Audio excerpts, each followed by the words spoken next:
Mən yorğun ola bilərəm, amma tükənmiş deyiləm. Mənim gücüm başqalarının anlamadığı qədər zəngindir. Evin qayğısı, yemək, təmizlik, uşaqların dərsi, ağlaması, sevinci, ehtiyacı. Amma bütün bu yükün altında bir qadın dayanır.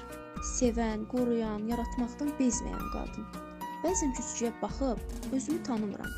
Saçım dağılıb, gözlərim yorğun, amma ürəyimdəki güc hələ də ordadır. Çünki mən hər gün ailəm üçün yenidən başlayıram. Mənim yorğunluğum zəiflik deyil, mənim yorğunluğum sevgidən gələn gücün sübutudur. Mənim əllərim yorula bilər, bədənim əzilsə də, qəlbim hər dəfə yeni bir günə ümidlə açılır. Mənim evimin işığını yandıran uşaqlarımın güldüyü, yoldaşımın rahatlıq tapdığı dayağam. Və mən bu həyatın qəhrəmanıyam. Görünməsə də, alqışlanmasa da. Mən görünməyən gücəm. Mən sevgidən yaradılmış qadınam.